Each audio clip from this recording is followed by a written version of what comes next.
ఇలా పరిశుద్ధాత్మ దేవుడు తన స్వాధీనంలో మనందరినీ తీసుకొని ఆయన మాట్లాడే మాటలు విన్నట్లు మన చెవులను తాకును గాక. పిల్లరా, తిమోతి పత్రిక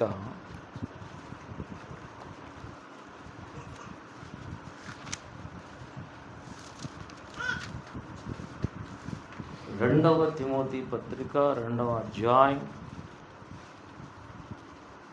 3-4 వచనాలు చదువుదాం. అందరూ బైబిల్ గ్రంథాలు అంటే తెరవండి. 2వ తిమోతి 2వ అధ్యాయం 3-4 వచనాలు నేను చదువుతాను, మైక్ ఉంది కనుక.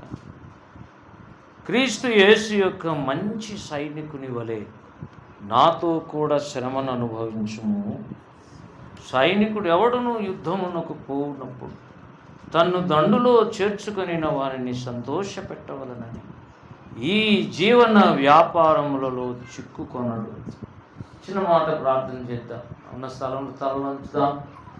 మన తలలు వంచి కళ్ళు మూసుకొని మన మనస్సును పైకెత్తి దేవునితో అడుగుదాం, ప్రభా ఈ సమయం మాకు దీవెనకరంగా మార్చండి, మీరు మాట్లాడితే మాకు మేలు స్వామి అని అడుగుదాం. అందరం కృపగల తండ్రి, ప్రేమగల ఆయన, పరిశుద్ధులైన దేవ, ఈ పరిశుద్ధమైన పాదాలకు వందనాలు స్తోత్రాలు చెల్లిస్తున్నాం.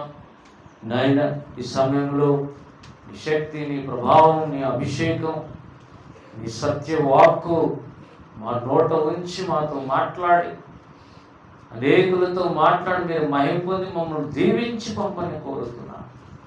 ఈ మాటలు మా హృదయంలో భద్రపరుచుకున్నట్టు సహాయం చేయండి. ప్రతి విధమైన చీకటి నిర్లక్ష్యం యేసునామములో బంధించి వేస్తున్నారు. నీ బిడ్డలంటేనే విధేయుల గుంపుతాను. నీకు స్తోత్రం చెల్లిస్తున్నాం. యేసునామములో అడిగి వేడుకుంటున్నాము తండ్రి, ఆమేన్. తగ్గింది, కొద్ది తగ్గింది. పిల్లరా, తిమోతి పత్రికలో కాన్సెప్ట్ ఒకటి ఉంది. ఏంటంటే 2 తిమోతి పత్రిక, 1 తిమోతిలో 6 అధ్యాయాలు ఉంటాయి, 2వ తిమోతిలో 4 అధ్యాయాలు ఉంటాయి, మొత్తం 10 అధ్యాయాలు. అయితే ఈ 10 అధ్యాయాల్లో ఒక శ్రేష్టమైన అంశం ఉంది. దాని పేరు భక్తి. బాగా చదవండి. ఒకవేళ వీలైతే ఒక 10 సార్లు చదివేసేయండి. ఏమవుతుంది, మనం చదివి మళ్ళీ రివిజన్ చేస్తాం కదా పరీక్షకు. అట్లా బైబిల్లో తిమోతిని గురించి మనం ఎక్కువ ధ్యానం చేయాలి. ఎందుకంటే యవనస్తుడైన సేవకుడు కాబట్టి మనకు చాలా మాదిరికరంగా ఉండే అవకాశం ఈ పత్రికలలో ఉంది. దేవుని స్తోత్రం, హల్లెలూయా. సద్భక్తిగా బ్రతకను ఉద్దేశించు వారందరూ హింస పొందుకు అన్నాడు. అక్కడే సంపూర్ణ భక్తియు మాన్యత కలిగి, ఏమండి, అందరి కొరకు, మనుషులందరి కొరకు, రాజుల కొరకు, అధికారుల కొరకు ప్రార్థన చేయండి, యాచనలు చేయండి అని అక్కడే ఉంది. సంపూర్ణ భక్తి అంటే ఏందో తిమోతి పత్రికలో ఉంది. సద్భక్తి అంటే ఏందో అక్కడే ఉంది. అంతేకాదు ఆ పక్క వ్యతిరేక దిశలో భక్తిహీనత అంటే కూడా ఏదో ఉంది తిమోతి పత్రికలో. ఒక్క పాయింట్ చెప్పేస్తే అయిపోతుంది. భక్తి, భ్రష్టత్వం ఈ రెండు పత్రికల్లో మనకు కనపడతాయి. నిజమైన భక్తి అంటే ఏంటి, భ్రష్టత్వం అంటే ఏంటి, మనం చూసుకొని జాగ్రత్త పడితే మనం బాగుండటమే కాదు, అనేకులను దేవుని రాజ్యాన్ని కొరకు సిద్ధపరచవచ్చు. హల్లెలూయా. అయితే ఇప్పుడు చదివిన అంశం ఏంటంటే 2వ తిమోతి 2వ అధ్యాయంలో అక్కడ 3వ వచనంలో మంచి సైనికుడు, 5వ వచనంలో ఒక జట్టి అయిన వ్యక్తి ఒకడు, అలాగే 6వ అధ్యాయంలో పాటుపడే ఒక వ్యవసాయకుడు. అంటే ఇది వాక్యము నేర్చుకోవాలన్న వాళ్ళకి దేవుడు ఇస్తున్నటువంటి విషయాలు. మీరు చెప్పండి, అటు సైనికుడు కానీ అటు జట్టి అంటే ఎవరు? జట్టి అంటే ఎవరు? ఏమండి, ఎవరైనా తెలుసా? జట్టి అంటే స్పోర్ట్స్ మ్యాన్, ఒక అథ్లెట్ అన్నమాట. ఎలా ఉంటాడు? మంచి సైనికుడు అని ఎలా ఉంటాడు? ఒక పాటుపడే ఫార్మర్, రైతు ఎలా ఉంటాడు అనే విషయాన్ని పౌలు సూక్ష్మంగా చెబుతున్నాడు. ఆ వాక్యంగా లోపల భద్రపరచుకుంటే మనం కూడా జాగ్రత్త పడవచ్చు. యవనస్తులు దేని చేత తమ నడతను శుద్ధి చేసుకుందరు? నీ వాక్యమును బట్టియే కదా అన్నాడు. వేరే ఆప్షన్ లేదు. ఇక యవనస్తులు బాగుపడాలంటే వేరే ఆప్షన్ లేదు. ఏంటంటే అది దేవుని వాక్యమును, దాన్ని సరిగా చూసుకోవాలి. మళ్ళా మీరు చెప్పండి, అర్థం దొరికితే ఎవడైనా రోజు చూసుకొని చాలే అనిపోతాడా? నేను ఇంక బోరానైనా అంటే కూడా పోడు. అద్దం కనపడితే ముందు వెనకల సైడు దూవి మళ్ళా దూవి. దేవుని వాక్యం అర్థమని ఎందుకు అన్నాడంటే, నువ్వు బాగా అద్దంలో స్పిరిచువల్ మిర్రర్, నీ హార్ట్ కనపడుతుంది అక్కడ. నీ హార్ట్ కనపడుతుంది, చూసుకొని సరి చేసుకోవాలి. తల వెంట్రుకలు బాగలేవనుకో దువ్యాన్ని తీసుకుని మళ్ళీ దూకుంటాం. మొహం బాగలేదనుకో మళ్ళీ ఫ్రెష్ అప్ అయితే మొహం కడుకుని సబ్బుతో కడుక్కో. కానీ పిల్లరా, స్పిరిచువల్ మిర్రర్ అయితే, దేవుని వాక్యం అనే అర్థమైతే మాత్రం లోపటి జీవితం సరిగా ఉందా లేదా అని చూపిస్తుంది. ఇప్పుడు మనం సరిగా ఉన్నామా లేదా చూసుకోవాలంటే భూమి మీద ఒకే ఒక ఆప్షన్ ఉంది, దాని పేరు దేవుని వాక్యం. నేను సరి కావాలి అంటే ముందు నీ స్థితి చూడాలి. సరి కావాలంటే అంతకుముందు ఏమైనట్టు? సరిగా లేవు, ఉన్నామని కాదు. అర్థం చూడ, ప్రతిరోజు అర్థం చూడాలని విసుగొస్తుంది సార్ అంటాడు ఎవడన్నా? వాక్యం మాత్రం విసుగొస్తుంది. వాక్యాన్ని కన్నా నిజంగా చదివే ప్రతి 15 నిమిషాలకు ఒకసారి కూడా జార్జ్ ముల్లర్ బైబిల్ చదివేవాడండి. ఎక్కడ దొరికితే అక్కడ మందిలో మాట్లాడుతుంటాడు, ప్రజలు బాగుండరు అంటాడు. బైబిల్ ఏముందండి ఆ బైబిల్లో? ఏంటి సార్ అలా అంటావు? జీవం ఉంది. ఏ గ్రంథములో కనపడని సత్యం, జీవం, నడిచే మార్గం అందులో. ఉదయకాలంలో నాయకులు కావాలి, నాయకుల దగ్గర నేర్చుకునే మంచి సైన్యం ఒకటి కావాలి. ఇప్పుడు చిన్న మాట ఒకటి చెప్తా, ఇది నా తలంపు అయితే కాదు, నేను ధ్యానించి చెప్పినది అయితే కాదు, చెప్తున్నా చూడు డైరెక్ట్గా. ఎక్కడ పోతుంది చూడండి, ఎక్కడ నేర్చుకున్నాను కూడా చెప్తున్నాను. నేను యవనస్తుల కొరకు ప్రార్థన చేస్తుంటే ఈ మధ్యకాలంలో తెరీసా పాల్ అనే ఒక లేడీ, ఒక ఆమె భారతదేశంలో ఉంది, చాలామందికి తెలియదు. ఆమె కేరళైట్, హైదరాబాద్లో సెటిల్ అయ్యి బోర్డు బండ్లు ఉంటుంది. ఆమె పుస్తకాల దగ్గర 12-15 ఉంటాయి. ఒక్క పుస్తకం నా దగ్గర ఎప్పటి నుంచో ఉంది, పాతది. దాని పేరు అనుదిన వాగ్దానాలు అని ఉంది. అది చదివినప్పుడు నాతో చాలాసార్లు దేవుడు మాట్లాడితే ఈమె బుక్స్ అన్ని చదవాలనుకుని తెప్పించుకున్నాను. ఆమె యవనస్తుడు ఆ లెమ్ము అనే ఒక పుస్తకం రాసింది. ఊరికి తిప్పుతున్నా నేనేం, నాకు సైనికుని గురించి సింపుల్ 3 విషయాలు ఆయన రాసింటే, అబ్బా ఆయన రాసినది నేను చెప్పకపోతే నేను చోరుని అవుతా. చోరుడు అంటే దొంగ అంటే బాగుండదు కదా. ఈ చోరుడు అంటే వెరైటీగా ఉంటుంది. మనల్ని తిట్టినప్పుడు సార్ వెరైటీ తిడితే కూడా ఏమండి చెప్పు అన్నేమనుకో అమ్మ అంటారు చాలా మంది. అదే పాదరక్షం అన్నేమనుకోండి, అది అసలు అర్థం కాదు. అర్థమైనా కూడా అది సింపుల్గా ఉంటుంది. మరి ఎందుకు నువ్వు నాలుక తెరసవు? ఆశ్చర్యపు అంటే పదజాలము వాడటం అనేది కూడా చాలా ముఖ్యమైన విషయం. దేవుని స్తోత్రాలు. తెరీసా పాల్ చెప్పిన 3 విషయాలు, మంచి సైనికునికి ఉండవలసిన 3 లక్షణాలని ఆమె రాసింటే ఊరు చదివినట్లే బ్రెయిన్లో అట్లే నిలబడిపోయింది.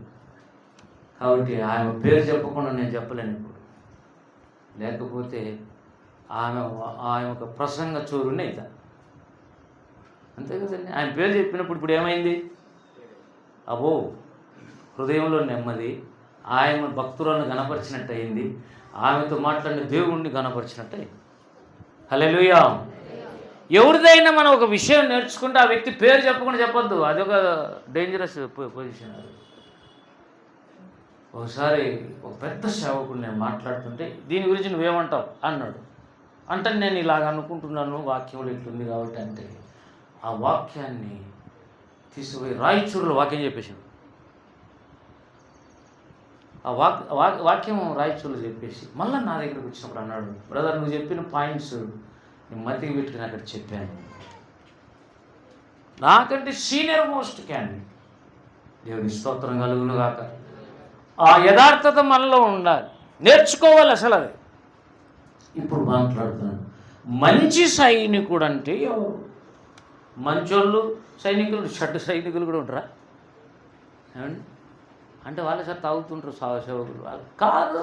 మంచి సైనికుడు అంటే అర్థమైంది, చెడ్డ సైనికుడు అంటే అర్థమైంది. అంటే మంచి సైనికుడు అంటే మంచి మనస్సాక్షి కలిగి మంచి పోరాటం పోరాడేవాడే మంచి సైనికుడు. మంచి కామన్ అన్ని దాంట్లో ఏముంది? మంచి అనేది ఎక్కడున్నా బావినండి, అది దేవుని దయ ఉంటుంది. ఎందుకంటే మోషేకు దేవుడు తన మంచితనం అంతా బోధించాడు. దేవుని దగ్గర ఎంత మంచితనం ఉందో అదంతా నాకు తెలియాలి, నేను నేర్చుకోవాలి, అనుభవించాలి అనుకున్న భక్తుడు ఎవరు తెలుసా? మోషే. ఎంత మంచితనం ఉంటే అదంతా చూడాలంటే చాలా టైం పడుతుంది. నీకు మీరే చెప్పండి, నా మంచితనం చూడాలంటే నా దగ్గర ఉండాలి. పాస్టర్ దగ్గర ఉంటే తప్ప ఆయన మంచితనం అంతా మనకు తెలుస్తుంది. దేవుని మంచితనం ఒక భక్తునికి తెలుసు. ఎవరికి? మోషేకి. నిర్గమకాండంలో 32, 33, 34లో దేవుడు తన మంచితనం అంతా చెప్పాడు. ఏంటి మంచితనం అంటే తెలుసా మీకు? గుణము. God's characteristic is nothing but the name of God. దేవుని పేరే దేవుని గుణం, దేవుని గుణమే మంచితనం. ఆ మంచితనముతోటి, మంచితోటి నువ్వు సైనికునిగా ఉండాలంటే మరి ఏం ఎలా ఉంటే మంచి సైనికుడు అంటారు? నెంబర్ 1 చెప్తున్నాను, సైనికులు అంటేనే వాళ్ళకు ఒక డ్రెస్ అనేది ఉంటుంది. హల్లెలూయా. అదే పెద్ద మర్మమేమి కాదు. అమెరికన్ సోల్జర్స్ వాళ్ళ డ్రెస్ మనకు తెలుసు, ఇజ్రాయలైట్ సోల్జర్స్కి మనకు వాళ్ళ డ్రెస్ ఎట్లుంటుందో మనకు తెలుసు. ఒక్కొక్కరికి ఒక్కొక్క రకం. ఉగాండా వాళ్ళ డ్రెస్ తెలుసా? డిఫరెంట్గా ఉంటుంది వాళ్ళ సోల్జర్స్కి. ఎవరి దేశంలో వాళ్ళ సోల్జర్స్కి ఒక యూనిఫామ్ అనేది ఉంటుంది. అట్లనే పరలోకంలో ఉన్నటువంటి దేవుని సైన్యానికి కూడా ఒక యూనిఫామ్ ఉంటుంది, అది రక్షణ వస్త్రం. ఆ వస్త్రం లేకుండా అసలు నువ్వు సైన్యంలో ఉన్నట్టే కాదు. సైన్యంలో ఉంటే నీకంటూ ఒక గుర్తు ఉంటుంది. ఆ గుర్తు ఏంటి? ఒక డ్రెస్. ఇంతకుముందు పాతకాలంలో వేరుగా ఉంటాయి. మనం చూస్తుంటాం, దావీదు గొలియాతును చూసినప్పుడు వాళ్ళ డ్రెస్సులే వేరుగా ఉంటాయి ఇప్పుడు చూస్తే. కానీ ఇప్పుడు ప్యాంటు, షర్ట్, మిలిటరీ డ్రెస్సే వేరుగా ఉంది. వినాలి, జాగ్రత్త వినాలి. విజయ్ కొద్దిసేపు అయినా జాగ్రత్త విందాం. రక్షణ వస్త్రం లేనివాడు ఎవడు రక్షణ సైన్యంలో ఉండాలంటే, భారతదేశ సైన్యంలో ఉండాలంటే అతనికి ఖచ్చితంగా ఏముండాలి? భారతదేశ సైన్య యూనిఫామ్ వాళ్ళే ఇస్తారు. కాబట్టి యేసు ప్రభువుని నమ్ముకున్నప్పుడు రక్షణ వస్త్రమే, ఒక వస్త్రమే కాదు, చాలా వస్త్రాలు ఉన్నాయి బైబిల్లో. ఫస్ట్ అయితే వాళ్ళకు ఒక యూనిఫామ్ ఉంటుందని చెబుతున్నాను అంతే. మళ్ళీ వస్త్రాలు జోలికి చాలా పెద్ద ప్రసంగం ఉంది. రక్షణ వస్త్రము, ఉల్లాస వస్త్రము, తెల్లని వస్త్రము, సన్నపు నార వస్త్రము, మురికి వస్త్రము, ఎన్నో వస్త్రాలు ఉన్నాయి. ప్రశస్తమైన వస్త్రం జకర్యా 3లో, అవన్నీ వేరే వేరే. కానీ కామన్గా ఉండే ఒక డ్రెస్ పేరు ఏంటంటే రక్షణ ఉండాలి. రక్షణ లేని వారు పరలోక రాజ్యానికి రావడానికి అర్హతే లేదు. వాళ్ళు రక్షణ పొందిన దినమే దేవుడు వాళ్ళు ఆ దినాన్ని రాసి పెట్టుకుంటాడు. ఇక ఆ రోజు నుంచి వాళ్ళ లైఫ్ ప్రారంభమవుతుంది. చాలామంది ఏమనుకుంటారంటే నమ్మి బాప్తిజం తీసుకుంటే అంత అయిపోయింది, సరిగా పాటిస్తారా మీరు? లేదా వాక్యం చెప్తాం గురించి అంటే, బాబు శిష్యుడు కాకుండా గురువు ఎవడు కాలే బైబిల్. అసలు కొత్త నిబంధన అంతా దేవుని ఫోకస్ శిష్యుడు శిష్యుడు శిష్యుడు అంటానే ఉన్నాడు. మీరు సర్వలోకం వెళ్ళి సర్వ సృష్టిని క్రైస్తవులు చేయండి అని ఏం చెప్పాలా? ఏమంటున్నాడు? శిష్యులుగా చేయండి. అంటే అర్థం ఏంటంటే వినే చెవిలి గల వాళ్ళు కావాలి దేవునికి. వినే చెవి అంటే ఈ చెవులు కాదు, లోబడే మనస్సు. దేవునికి స్తోత్రం కలుగును కాదు. చాలా కష్టం. కొంతమంది 40 ఏళ్ళు 50 ఏళ్ళు లోబడరు. పెద్దలు చెప్తుంటారు, రాయి సముద్రంలో ఉంటుంది కానీ ఆ సముద్రంలోని నీరు ఆ రాయిలోకి ఎన్నేళ్ళు అయింది ఉండబట్టి మొన్న ఒక ఆయన అంటున్నాడు ట్రావెలర్, లక్షల సంవత్సరాల కిందటే ఈ శిలలు ఏర్పడినాయి. బుద్ధి లేదు మన వాళ్ళకి 6000 చరిత్రని అంటారు. బాబు, లక్షల సంవత్సరాల చరిత్ర భూమిదే, కానీ మానవుని చరిత్ర 6000. బైబిల్ చెప్తాం. అంతకుముందు వేరేది ఉండింది, అది నిరాకారమైంది. అవి నీకు తెలియదు కదా చదువు. దాని పేరు అనాది కాండం. ఏం కాండం? ఆది కాండం కాదు, అనాది కాండం.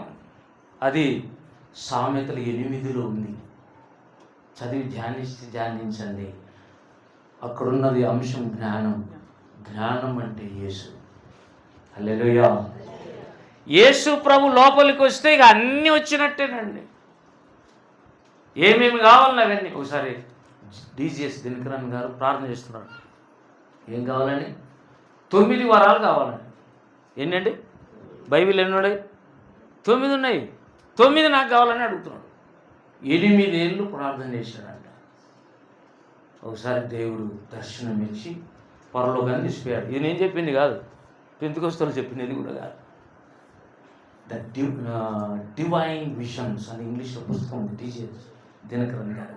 తెలుగులో పరలోక దర్శనాలు అనే పుస్తకం ఉంది. ఆయన పరలోకానికి పోయినప్పుడు తండ్రి కుమార పరిశుద్ధాత్ముని స్థలానికి పోయినాడు.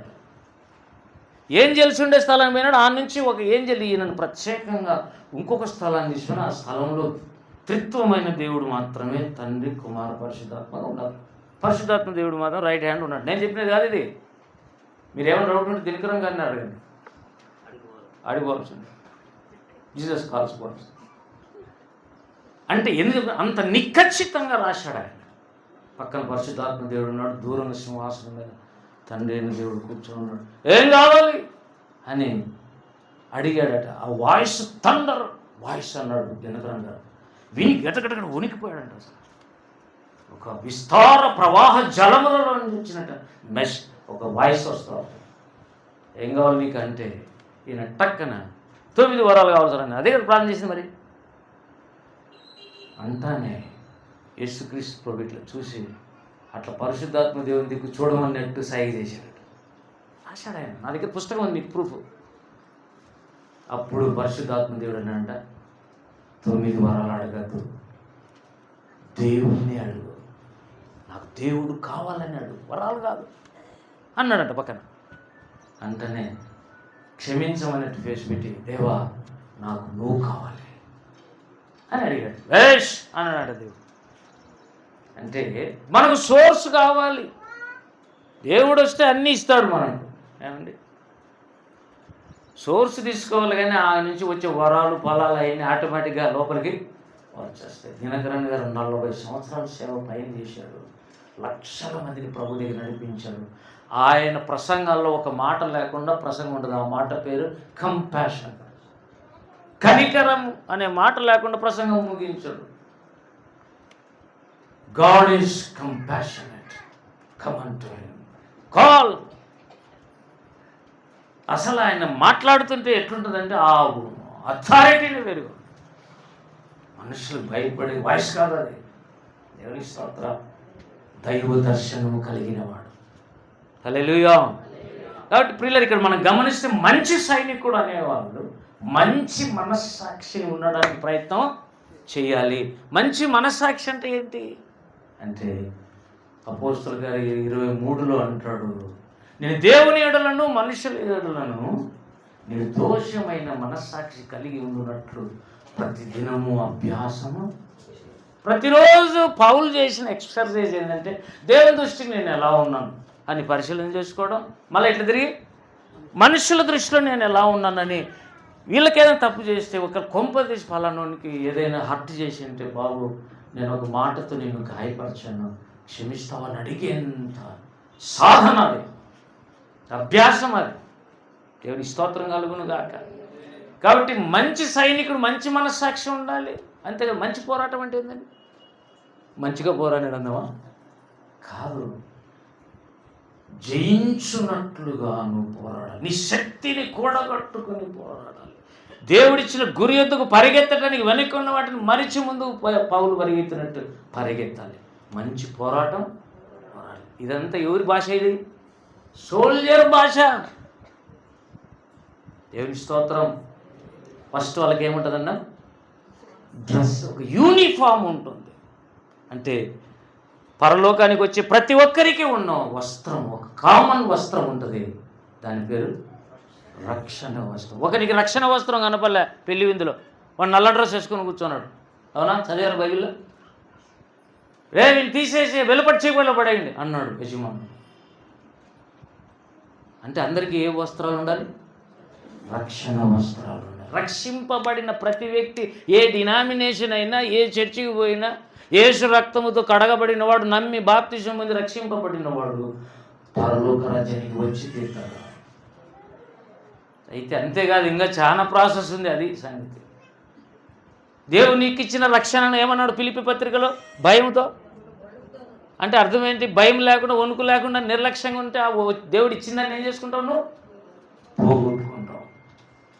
కాబట్టి ఆ వస్త్రాలు నీకు ఉండాలి. నెంబర్ 2, సోల్జర్ ఎవరైనా మిగతాలతో కలిసి మార్చింగ్ చేయాలి. అవునా? రేపు స్వాతంత్ర దినం వస్తుంది, ఆగస్టు 15 వచ్చినప్పుడు మనం మార్చింగ్ ఢిల్లీలో ఎట్లా జరుగుతుంటుందో ప్రతి ఒక్క చాలామందికి ఇంట్రెస్ట్. అసలు మేము చిన్నప్పుడైతే ఆగస్టు 15 అంటే పండగ, స్వాతంత్ర దినోత్సవం అంటే పండగ, అది రిపబ్లిక్ డే అంటే పండగ. ఇప్పుడు అయింది ఏం పండగ లేదు, ఎండగ లేదు, ప్రతిదానికి ఒకటే, తిని త్రాగుట ఎగురుట. పండగ అంటే అర్థం ఏంటి? తినడం, తాగడం, ఎగరడం, అదే పండగ అంటే సార్. మేము అట్లా కాదు, మేము స్వాతంత్ర నేషనల్ వైడ్ ఫెస్టివల్ చేసుకున్నాం. దేవుని స్తోత్రం. ఆ రోజు మార్చింగ్ చేసినారు. సైనికులందరూ డ్రెస్ వేసుకొని, ఒకటే డ్రెస్ వేసుకొని అందరితో పాటు మార్చింగ్ చేసేటప్పుడు ఎలా నడుస్తారు వాళ్ళు? ఒక్కటే స్టెప్, రైట్ లెగ్, మళ్ళా లెఫ్ట్, మళ్ళీ ఇక్కడ నుంచి చూసినా, ఈ పక్క నుంచి చూసినా, ముందు నుంచి చూసినా, సైడ్ నుంచి చూసినా, పైన నుంచి చూసినా ఒక్కటే మాదిరి ఉండాలి. తెరీసా పాల్ గారికి వందనాలు చెప్పిన అప్పుడే. మనకు కొన్ని తెలుసు, కానీ అక్కడున్న చిన్న విషయం సరిగ్గా తెలియదు. అంటే నువ్వు రక్షణ పొందిన వస్త్రాలను ధరించి ఉంటే ఇతరులకు అనుగుణ్యంగా సహకరిస్తూ సాగాలి. కొంపదీసి లెఫ్ట్ రైట్ అనుకో, నువ్వు రైట్ లెఫ్ట్ అనుకున్నావు అనుకో, ఆడ కమాండర్ ఉంటాడు ఒక ఆయన, మన పక్కన కొడతారు వాళ్ళు. మామూలుగా ఉండదు. ఎన్సీసీ ఎవరైనా ఉండరు ఇక్కడ? ఎన్సీసీ, ఎన్ఎస్ఎస్ ఏమండి స్కూళ్ళల్లోనే నేర్పించేటప్పుడు ఎంత స్ట్రిక్ట్గా నేర్పిస్తారు. సోల్జర్ అంటేనే ఒక క్రమశిక్షణ కలిగిన వ్యక్తి. ఆ లేయటం, అదే ఇతరులతో పాటు లేయటం, గబగబరు. కొంపదీసి లేట్ అయితే ఒక ఆయన చెప్తున్నాడు, ఎందుకు ఇప్పుడు సాక్షి చెప్పిన శివ వాళ్ళ అన్న కూడా నల్గొండ సైడు సిఆర్పిఎఫ్, అతను సెంట్రల్ ప్రొటెక్షన్ ఫోర్స్, ఒక పద్ధతిగా లేయాలి. సార్ నన్ను లేపొద్దు, నాకు బాగలేదు కొద్దిగా, నేను దుప్పటి తప్పుకుని నిద్రపోతున్నాను, దయచేసి మంచి కళ డిస్టర్బ్ చేయద్దు అంటే కుదరదు, కొట్టి లేపుతారు. ఒక క్రమశిక్షణకు నువ్వు అలవాటు పడాలి. అదే విద్యార్థి అంటే. దేవుని స్తోత్రం కలుగును గాక. చర్చి, దేవుని సంఘం అంటే నువ్వు రక్షింపబడిన వ్యక్తి అయితే ఏం చేయాలి? You are accustomed to the church discipline. సంఘ క్రమానికి ఏమైపోవాలి? అలవాటు పడిపోవాలి. రెండవ విషయం అంటే నువ్వు రక్షణ పొందిన తర్వాత సహవాసములో నియమ నిబంధనలు ఉంటాయి. అందుకే పోరాడు జట్టి అయిన వాడు పోరాడినప్పుడు నియమం ప్రకారం పోరాడకపోతే ఏంటది? బహుమానం. రక్షింపబడిన తర్వాత నీకు మళ్ళీ ఉంటుంది బహుమానం ఇచ్చేది. అది ఎప్పుడు? నియమం ప్రకారంగా పోరాడాలి. కొన్ని నియమ నిబంధనలు ఉంటాయి, రూల్స్ అండ్ రెగ్యులేషన్స్ ఉంటాయి. దాటిపోతే నీకే నష్టం, నేర్చుకోలేవు. 8 గంటలకు సెయింట్ జోసెఫ్ స్కూల్ అనుకోండి, మేము పిల్లలను పిలిచిపోతాడు, మా వాడిని పాపను పిలుచుకొని పోయి 10 నిమిషాలు లేట్ అయితే మేము గేట్ కాడ ఉంటాం. ఏం భాస్కర్ వాళ్ళ పిల్లలను తీసుకొని వస్తుంటే భాస్కర్ కూడా, మేము అక్కడనే ఫ్రెండ్స్. చెప్పాలంటే పిల్లలను విడిచిపెట్టే దాంట్లోనే ఫ్రెండ్షిప్. క్యారెట్ వాళ్ళని తీసుకుని పెడుతున్నాయి గేట్ తక్క ఏంటనే 5 నిమిషాలే 2 నిమిషాలు 2 నిమిషాలు ఏమైనా నోరు మూసుకో. టైం అంటే టైం. ఎక్కడ? సెయింట్ జోసెఫ్ స్కూల్లో. What about the father of Joseph? యేసేపుకే తండ్రి దేవుడు. What about the discipline, spiritual discipline? మనం నేర్చుకుంటాం అన్నోళ్ళని స్కూల్లో పెట్టుకుంటారు, నేర్చుకోకపోతే అసలు టీసీ ఇచ్చి పంపిస్తారు.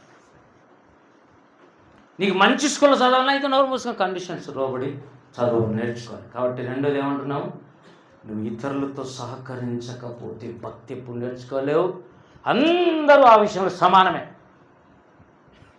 సోల్జర్స్ అంతా సమానం. ఒక్కడు స్పెషల్, ముందు పోతుంటాడు ఒక ఆయన. సోల్జర్స్లో ముందు ఒక ఆయన పోతుంటాడు. మూడో పాయింట్ ఇది. ఫస్ట్ది యూనిఫామ్, రెండవది ఇతరులతో కలిసి నియమ నిబంధనలతో నువ్వు మార్చింగ్ చేయాలి, తప్పిపోతే పట్టణ పడతాయి నీకు. మూడవది నీ ముందు ఒక కమాండెంట్ పోతుంటాడు, అతను మాట్లాడుతూ పోతున్నాడు, అటెన్షన్ ఏదేదో చెప్పుకుంటూ పోతుంటాడు. ఆయన ఇట్లా చూసాడు, ఇట్లా చూడండి అంటే ఇట్లా చూడాలి మనం.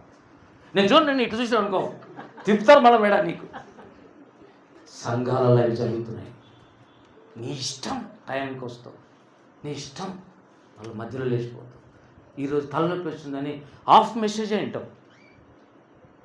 ఒప్పుకుంటారా సోల్జర్స్? ఎవరు మంచి స్టూడెంట్ అంటే శ్రద్ధ గలవాడు ఐశ్వర్యవంతుడు. దేవుని స్తోత్రం కలుగునుగా. ఇంట్రెస్ట్ ఉండి చదవాలి. ఏమండి? అర్థం కాని చదువు చెప్పండి, మీరే చెప్పండి. అర్థం కాని చదువు వ్యర్థం. అందుకే చదువుతున్నాం, ఏంటి చదువుతున్నాం మనకి అర్థం కాదు. కానీ దేవుడు నిన్ను టేకప్ చేస్తే అద్భుతంగా ఉంటుంది. ముందున్నటువంటి ఆ కమాండెంట్ ఎవరు? యేసుక్రీస్తు. మన విశ్వాసమునకు కర్తయు దానిని కొనసాగించువాడైన యేసు వైపు చూచుతూ పందెపు రంగంలో ఓపికతో. నేను క్రిస్టియానిటీ అనేది తొందరపడే వ్యవహారం కాదు. ఖచ్చితంగా నీకు ఓపిక ఉండాలి. గొర్రెలు మేపే కాపరికి, గొర్రెలు మేపే కాపరికి ఎట్లుంటాడు? ఇక పద్దను పోతే ఆ గొర్రెలు తీసుకుని ఆడన వదిలినాడంటే ఇంక పాపం త్వరగా తినండి పదం అంటాడేం దాంట్లో గొర్రెలతో. అవి తినాలి, అయిపోవాలి, పొద్దు గుంకాలి, అప్పుడు మళ్ళీ వెనికి తీసుకురావాలి. యాకోబు బెస్ట్ షెపర్డ్ అన్నాడు, నేను మీ తండ్రి గొర్రెలు కాసేటప్పుడు తల తడిసిపోయి, మంచుకు తడిసిపోయింది, ఎండకు ఎండింది, గొర్రెలను కాశాడు. ఒక రాజు మనవడు అబ్రహాం ఎవరాడు? కోట్లకు అధిపతి ఆ దినాల్లో. కానీ మనవడిని దేవుడు ఎట్లా పంపించినాడు? గొర్రెలు కాసుకుంటే లైన్లో పంపించినాడు. తప్పలే. గొర్రెలు ఎలా కాయాలనో నాకు ఇష్టమైన వ్యక్తి యాకోబు అంటాడు ఏశావుతో, త్వరపడి వరవడిగా వాటిని కనుక తోలితే చచ్చిపోతాయి. కాబట్టి బాలింత కొన్ని గొర్రెలు పాలిచ్చే గొర్రెలు ఉన్నాయి, కొన్ని కాన్పోయినట్టు ఉన్నాయి, మెల్లగా తోలుతాయి, లేకపోతే చచ్చిపోతాయి అన్నాడు.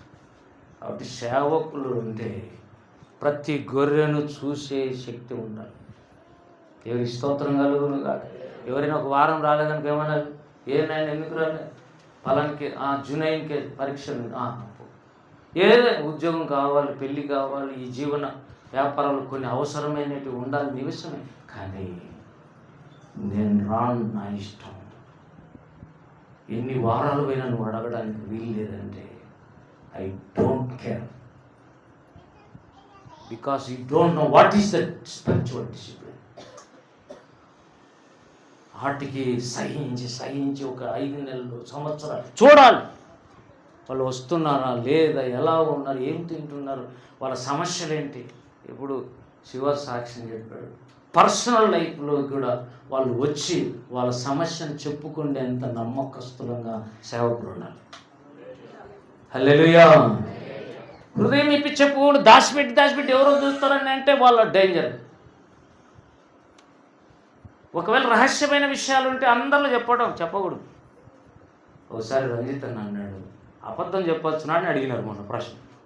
చూడెట్టుంది, ఎట్లాంటి ప్రశ్నలు ఇస్తారు మన వాళ్ళు. పాస్టర్కి ఏం వేసినాడు గోపిరన్నకు, అబద్ధాలు చెప్పొచ్చునా అంటే, ఎందుకంటే అబద్ధాలు చెప్పిన వాళ్ళు బైబిల్ ఉండరు కదని పట్టుకుందామని. ఇప్పుడు పేతురు ఏం చెప్పినాడు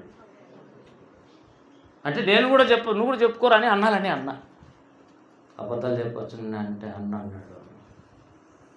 అబద్ధాలు చెప్పచ్చు ఇతరులకు ఏమాత్రం హాని కలగనివి అయితే. ఒకవేళ హానినే కలిగిస్తే నువ్వు సత్యం కూడా చెప్పగలడు. ఒక ఆడపిల్ల ఉంది, కొన్ని సరిగా లేదు, పెళ్ళి ఎట్ట చేస్తాను తల్లిదండ్రులు, మా పిల్ల ఇట్లాంటి అని చెప్తారా? అది సత్యమైన మూసిపెట్టేస్తారు అంతే కదండి. 1000 అబద్ధాలు 100 అబద్ధాలని పెళ్ళి ఎందుకు అనండి. బాగుపడడానికి ఇష్టపడే మైండ్ నీలో ఉంటే అబద్ధం ఆడిన దేవుడు కన్సిడర్ చేయడు. దేవుని స్తోత్రం. అని మా పాస్టర్ చెప్పాడండి అబద్ధాలు చెప్పొచ్చు అని నా మీద పేరు పెట్టి పెద్ద లేచిన నుంచి అబద్ధాలు చెప్పకండి. అది అబద్ధపు జనకుడైన సాతాను ట్రైనింగ్. పొరపాటుగా ఒక విషయాన్ని నా బిడ్డ ఒక పాప చర్చిలోనే ఉంది, పెళ్ళి కావాలి, ప్రపోజల్ వచ్చి ఎట్లా ఉంటుందండి ఆ పాప క్యారెక్టర్ ఏంటండి అని ఎవరన్నా నన్ను అడిగినాను, నా బిడ్డ జమ్ అంటున్నాను. సవాలు చెలుసుకులు ఉంటాయి లోపల, అవి నీకెందుకు? నా బిడ్డ అయినా అవతల బిడ్డ అయినా స్పిరిచువల్ బిడ్డ అయినా ఏం చెప్తాం? మంచి బిడ్డ అండి, దొరకటం నీ అదృష్టం. నువ్వు దొరకడం ఆయనకు అదృష్టమే, చేసుకుంటాయి. ఒకవేళ ప్రపోజల్ సెట్ కాకపోతే మళ్ళీ బరువు కదా లేనుకున్నట్టు. కాబట్టి మన బిడ్డ అయితే ఎలా కడుపులో పెట్టుకుంటామో అలాగనే అందరి విషయంలో జాగ్రత్తగా ఉండాలి. కొన్నిసార్లు సత్యమైన నువ్వు చెప్పు, ఇతరులకు నష్టం కలుగుతుందంటే చెప్పకూడదు. లేదు నీ కుటుంబమే స్పాయిల్ అవుతుందంటే ఖచ్చితంగా ఫ్రాంక్గా చెప్పాల్సిందే. సంఘం స్పాయిల్ అవుతుందంటే ఖచ్చితంగా పులిసినదండి. ఎందుకంటే సోల్జర్స్ అందరూ కమాండెంట్ని ఫాలో కావాలి. కమాండర్ ఉన్నాడు ముందు, సైన్యములకు అధిపతి యెహోవా కూడా ఉన్నాడు. పాట పాడతాం, యుద్ధం చేద్దాం అనుకుని ఇక్కడ బ్రదర్ లేడు. యుద్ధము యెహోవాదే, యుద్ధము యెహోవాదే, యుద్ధము యెహోవాదే, యుద్ధము యెహోవాదే. సైన్యములకు అధిపతి అయిన యెహోవా మనగా, సైన్యములకు అధిపతి యేసయ్యా మనగా, యుద్ధము యెహోవాదే, యుద్ధము యెహోవాదే, యుద్ధము యెహోవాదే, యుద్ధము యెహోవాదే. వ్యాధులు మనలను పడదోసిన, బాధలు మనలను కృంగదీసిన, వ్యాధులు మనలను పడదోసిన, బాధలు మనలను కృంగదీసిన, విశ్వాసమునకు కర్తయైన యేసయ్యా మనగా, విశ్వాసమునకు కర్తయైన యేసయ్యా మనగా, యుద్ధము యెహోవాదే. అందరూ ఆమేన్. యుద్ధము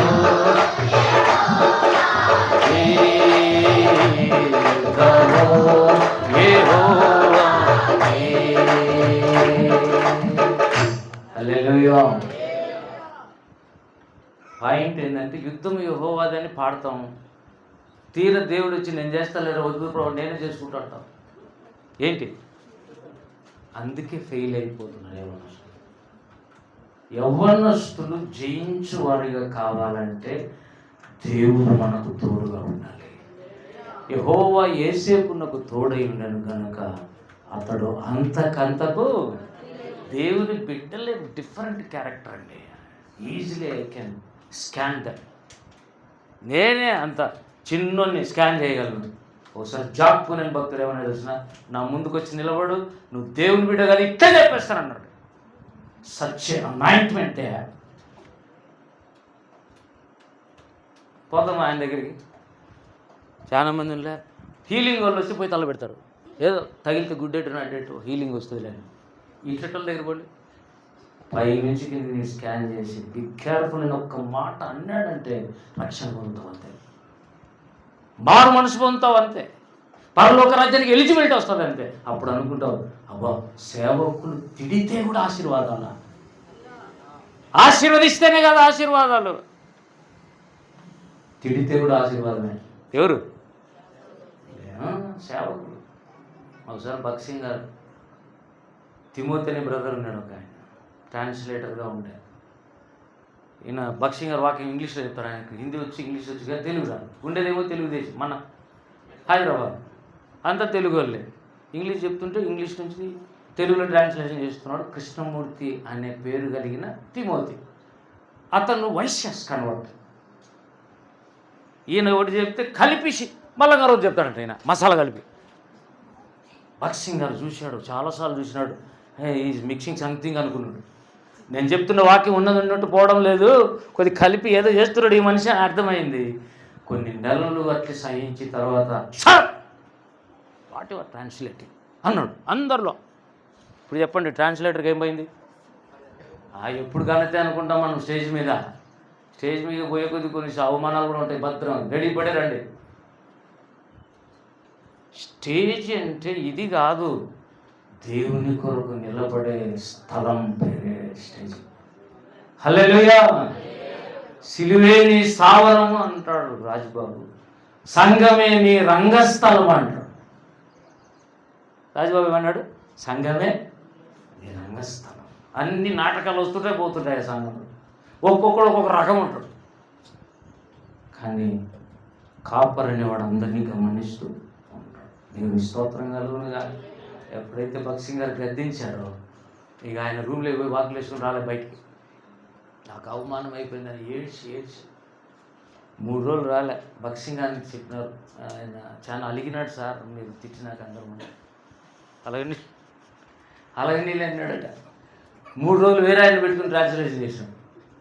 4వ రోజు వచ్చి భక్సింగ్ గారి క్షమించండి, ఎప్పుడు నీకు అట్లా చేయను, ఉన్నది ఉన్నట్లు చెప్తాను అని మళ్ళీ ట్రాన్స్లేటర్గా స్థిరపరచబడ్డాడు. తెలుసా, ఆ భక్సింగ్ గారి సొంతం అక్క బిడ్డని ఇచ్చి చేశాడు. ఆయన పంజాబీ, ఈయనేమో మదనపల్లె ఒక వైశ్యస్ ఫ్యామిలీ కన్వర్టెడ్ క్రిస్టియన్, ఆమెమో పంజాబీ క్రిస్టియన్. ఇద్దరు కలిపి చేశాడు. అది రంగస్థలం అంటే, సంఘం అంటే. హల్లెలూయా. మన చర్చలు చేయలే. రోహిత్ రెడ్డికి ఆ పిల్ల సుష్మాకు, ఆ పిల్ల ఏమో బ్రాహ్మణ్ కన్వర్ట్, ఈ పిల్ల ఇతనేమో రెడ్డిస్ కన్వర్ట్. ఎవరైతే మనకు కావాల్సిన కన్వర్ట్స్ ఆ ఉత్తల ముందు ఏదనేది కాదు, యేసును నమ్మారా. ఎట్లుంటారో మీకు ఫోటో చూపిస్తాను. అని హీరో హీరోయిన్ చక్కగా తెల్లగా ఎట్లుంటారో తెలుసా వాళ్ళు. దేవుడు అరేంజ్ చేసిన మ్యారేజ్. ఎక్కడో మణిపూర్లో పుట్టి గుజరాత్లో పెరిగి పెళ్ళి ఆంధ్ర అని చేసుకుంటాడు. ఈ పిల్లడు ఇక్కడ ఏమన్నా పులివెందల్లో పుట్టి ఇక్కడ భీమా మన సెయింట్ జాన్స్లో బీటెక్ చదువుతూ వాడు శ్యామ్ పట్టుకొని వచ్చినాడు ఆ పిల్లల్ని. ఇట్లనే యూత్ మీటింగ్, అక్కడ సేవ, యూత్ మీటింగ్ కాదు కదా, చర్చ్ ఏదో సంథింగ్ గుడికి జరుగుతుంటే వచ్చి రక్షణ పొందాడు. తాగుడు పోతూ ఫైనల్ ఇయర్లో తాగుతున్నాడు. కానీ ఒకరోజు దేవుడు మాట్లాడితే, నాకు ఈ జీవితం వద్దు, కొత్తది కావాలని ప్రభుడు నమ్ముకున్నాడు. వీలైతే రేపు వస్తారు ఒకరు ఉన్నింటే మీకు దగ్గరే సాక్ష్యం నిలబెట్టిస్తుంటే.